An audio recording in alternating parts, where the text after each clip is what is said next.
Hey guys, welcome back to Bungus Custom Bikes. So, kind of a weird thing.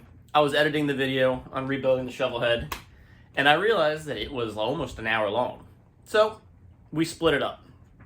So this is part 2 of the engine rebuild video. Part 1, if you watched it, was taking everything apart and finishing the oil pump. Part 2 will be putting everything back together again and putting these oil lines on. Hope you enjoy. Check it out.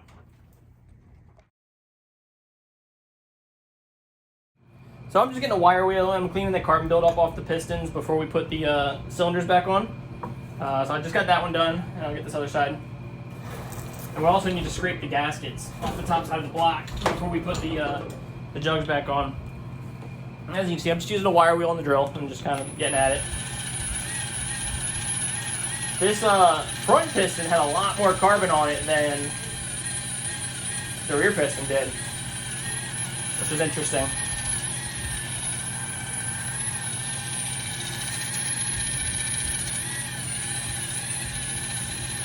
You want to do this kind of gently because you don't want to leave any scour marks on the cylinder, or on the piston.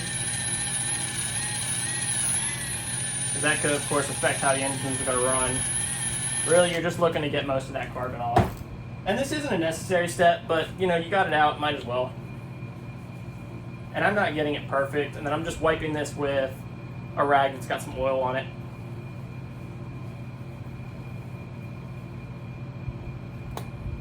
And that's it. You can see it's a little bit cleaner now. So as we get ready to put it all back together, you can see they've got their own little top-end gasket set here, which is pretty cool. It's got the head gaskets, inside is the gaskets for the jugs, and then the rocker box gaskets. So we'll get this cut open, we'll get our jugs on. So as you see, we got our new gasket on, the jug there. So let's talk about the pistons and the piston rings. So where these gaps are on these pistons, or on these rings, you really want them as close to 180 as you can get from each other. That way you don't get any compression leaks. And putting it all together can be a little tricky. Like I said, you want to make sure those gaps are opposite each other. And then when you go to put the jug back on, you need to find some way to compress those piston rings. And the best way I've found to do that is with a ring compressor. And I have one, but I don't know if it's going to be the right size. So I got to find it and check. So it turns out I don't have a piston ring compressor, but if you're in a pinch, you can just kind of work it on by hand and just kind of compress the rings as you go. And then we'll just kind of, work the jug on down.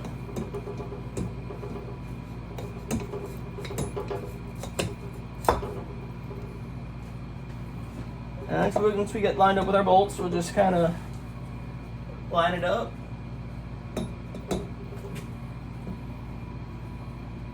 And then we can just tap with mallet.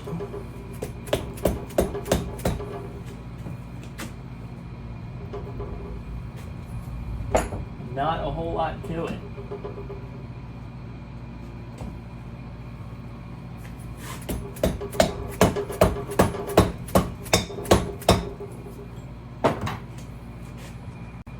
So once you get the jug on, just go ahead and throw the nuts on it, just to kind of hold it there. I'm not going to tighten them down just yet. It's always good to throw some oil down in that cylinder head, or the cylinder walls. I cannot think today, friends. Just as kind of like a pre-lubrication, because the first time you start the motor, it's not going to have oil in it, so any surface you can get oil on prior to is a good thing. Alright, we got both cylinders put back on. Got the gaskets replaced and the bolts torqued. So these go down to 45 foot-pounds. Good luck getting a torque wrench on there. I had to use a crow's foot, but they're torqued. So next thing we need to do is put the cylinder heads back on. And before we do that, we're going to clean all the gasket material off of this and then put our new head gaskets on. We got some new head gaskets from Jim's Gaskets. Now you'll notice that the cylinders themselves, they are oriented. So there's the 5 head bolt holes, and then there's the oil drain. Make sure you line this up correctly. If you don't, you're going to be in a world of trouble. If your oil can't drain, it's just going to pull in the heads, and eventually leak through your valves and you're going to burn oil.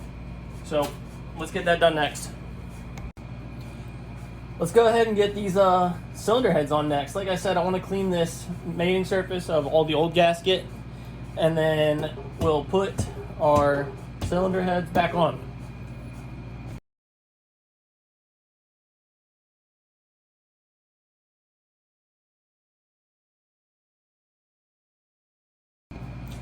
All right, we got the surfaces cleaned. Just a note, be careful when you're cleaning off old gasket material, because sometimes it's asbestos. And yeah, you don't want mesothelioma. Not fun stuff. Let's go ahead and put our head gaskets on. So again, we want to line up the oil drain with the oil drain. So I'll go ahead and dump that bad sucker on.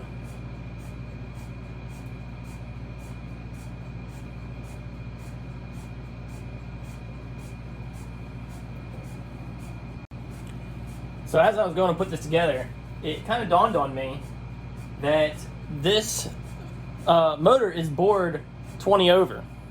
So that means that the cylinder and the jugs is 20 thousandths bigger than the stock size. So the head gaskets I have don't fit. Fortunately, I ordered a special pair of head gaskets that are 20 over. So let me get those. All right, so we got the new head gaskets on. I didn't realize that this was bored 20 over when I got the bike. I knew it was a stroker, but I didn't know that it was also bored out. So that's pretty cool. I guess I noticed when the piston itself says .020, which means that it's bored 20 over. That's not really much of a power gain that you're going to get from that. It's more of just kind of honing and cleaning the cylinder walls at that point. But hey, more compression. Let's get the heads on. So you want to leave your head bolts loose to start, because we're going to need to line up our intake manifold. So let's get that.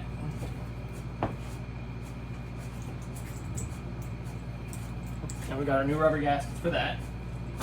Again, this is for an S&S Super E. They make different manifolds for different carburetors. Again, this is S&S Super E. And it's just going to fit right in here.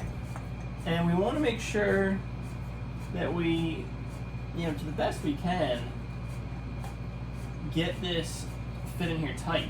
So these cylinder heads will move. So in this situation, I want to kind of turn it in a little bit. You see they wiggle? So I kind of want to turn it all the way in. Same with this one. And get it to fit just a little bit better before I actually go in and tighten it down. And it looks like that's probably going to be as close as I'm going to get it. So we'll call that okay. And then we'll go ahead and run all these bolts down. Maybe I want it there. All the way out? No, definitely all the way in. So we'll turn them all the way in. Just like that. And then we'll tighten those head bolts. Also, these corner, you have to take the jug bolts back out to get the head bolts in. Just a FYI. When you go to torque these head bolts, make sure you're torquing them in sequence, in pattern. Then there's 5, we're going to do a star pattern. So we'll start at the bottom corner, go up to the top, bottom corner, side, side. And that's just how we'll torque them.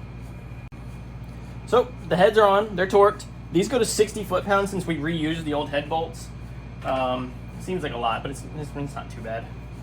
Now let's get the throttle body put back on, or the intake manifold. It is not an EFI engine, so it is not a throttle body. We'll get our new little rubber pieces in here. Those fit just like that. And another one over here. And then our band clamps, or hose clamps, whatever you want to call them. Let's do that in the comments. What do you call these? Are they band clamps or are they hose clamps? Let's see what the general consensus is. I say these are band clamps because the ratcheting style to me is a hose clamp. This is a band clamp, but I'm sure someone else will disagree. And that's what's great about our country, is that everyone can have their own differing opinion. But yeah, let me know what you call them. This one's being difficult.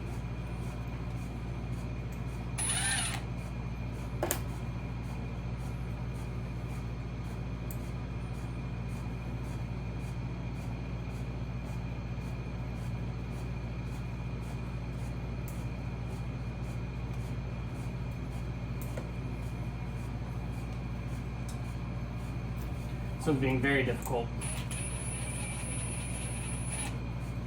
That's probably because I opened it up too much.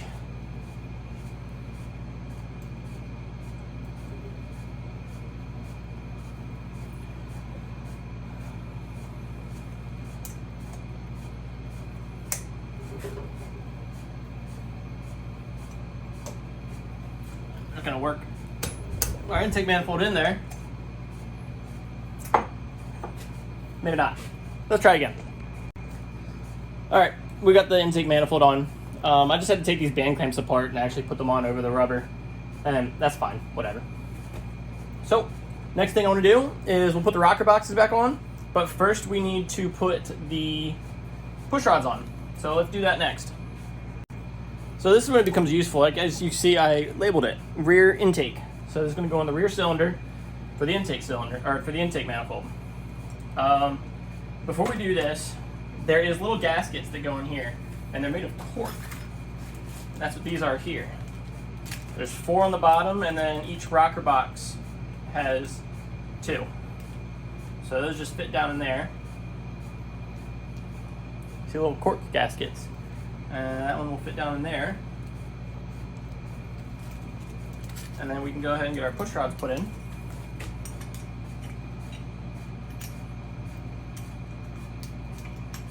And as you those just kind of sit down in there. Just like that. And then we'll get our rear exhaust.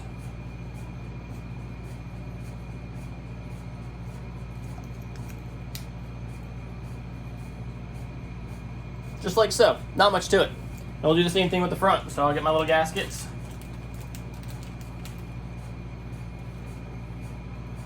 There is different sizes, by the way. So make sure you're getting the right size. As you can see, this one, well, those both are.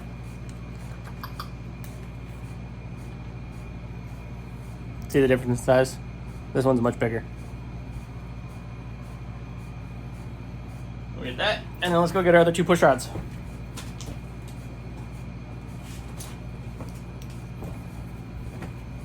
Same thing, got them labeled. Front intake. Whoop, I was trying to run away from me.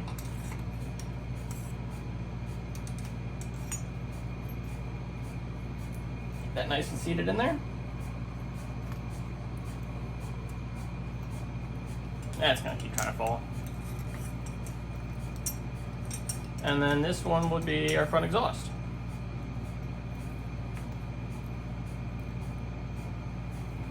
Okay, let's get the rocker boxes.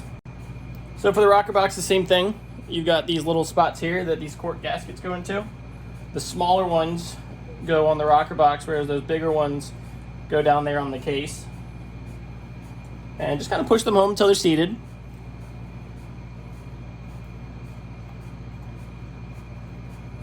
And then we need our gasket.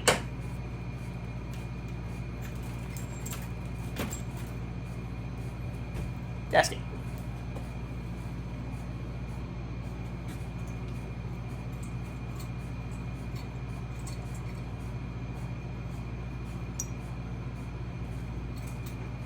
Get the gasket in there. Now this is kind of the tricky part, is making sure that the push rods line up while you're putting the rocker box back on. So we're gonna get that in there, line up all of our studs, and then try and kind of wiggle the push rods in there as we go.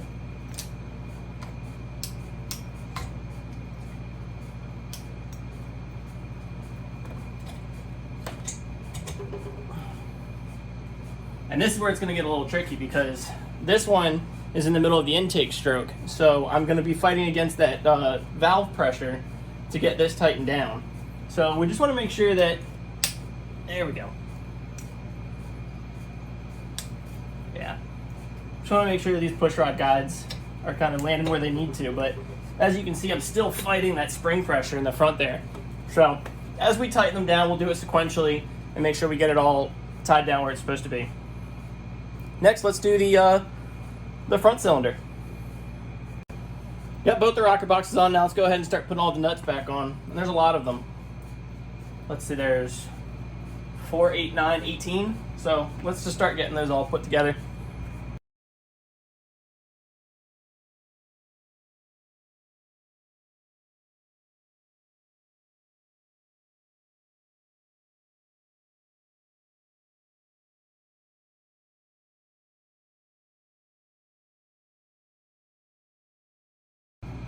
Alright, so getting these torqued, let me raise you up a little bit so you can see what I'm talking about.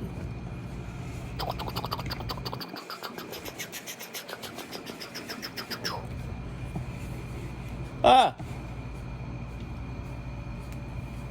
So getting these nuts torqued. Ha, these nuts. Sorry, that's inappropriate. You kind of want to do it in a crisscross pattern. So start at this corner, then that corner, then that corner, then that corner, then the middle. Just so it, torques down evenly. I'm sure the exact sequence is out there, but I don't know. I've done enough engines to kind of be able to guesstimate it, and nothing bad's happened yet.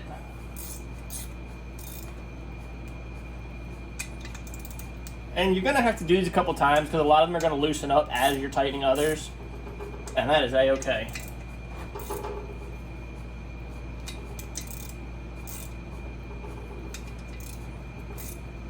And then we'll get the torque wrench on this after. These go to 45 foot-pounds.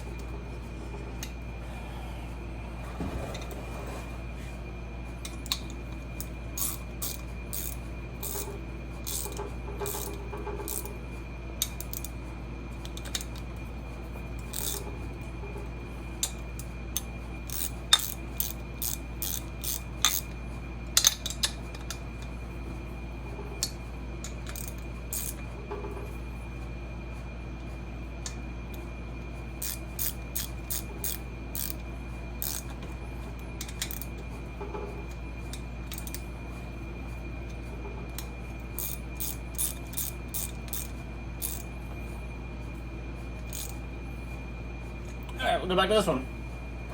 And this should be the final torque, so we'll just get this tight. But like I said, I'll put my torque wrench on it. I just want to snug them down.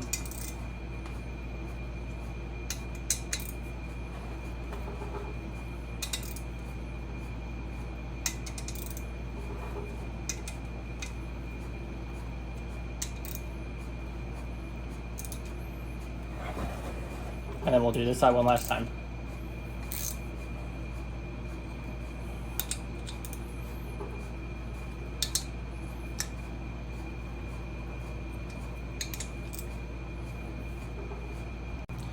So the last thing I want to do is install my new oil lines. Like I said, these are cool because the stock oil lines feed the rear cylinder first, which then feeds the front cylinder. So, that front cylinder just doesn't get all that much oil. I mean, it does, but, it's kind of like, the king eats first and then the peasants eat, and the front cylinder is the peasant. So, we got this new oil line with new fittings. So these will come off, but they have to be mounted into the cylinder heads first. It's, kind of go like that. And then there's this little bridge piece right here that goes from there to the actual oil fill, or the oil supply. And then they give you a cap to be able to put right in here, where it initially goes to. So let's get that set up. So they give you a double male fitting that goes down here into the case. Again, one side is tapered, the other side is not, so the one side will get pipe thread, or pipe tape. I can't talk today, I swear. Pipe tape is, it's important. It, ensures that your stuff's not going to leak, which is important. Nobody wants leaky oil lines, even though, Harleys are known for leaking. If we can avoid it, we will, and we'll keep the oil inside. That is ideal.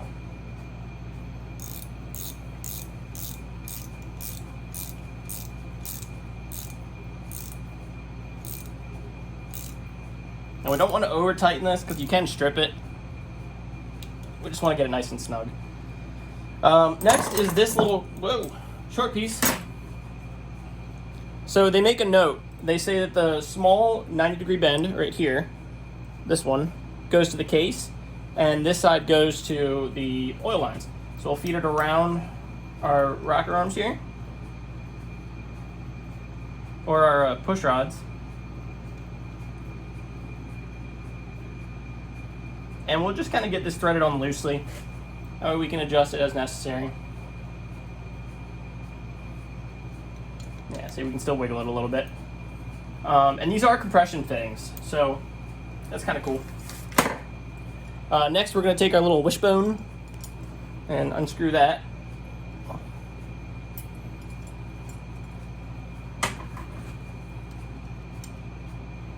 It's bigger than 11.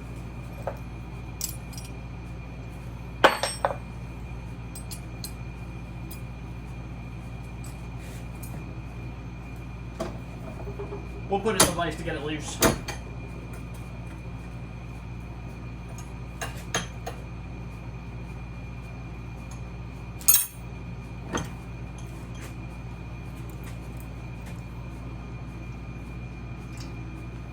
Alright, we'll wrap some tape around that.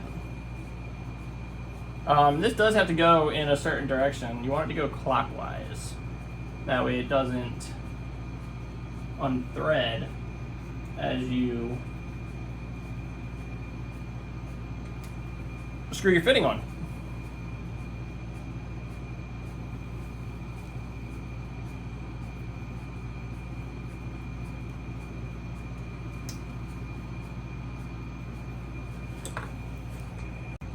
So we got all of our connections taped up. We're just going to kind of loosely thread everything. We don't want to make it tight until we know where it's all going to fit.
Well, as I tighten up this last fitting, I'm going to say that's all I got for you guys.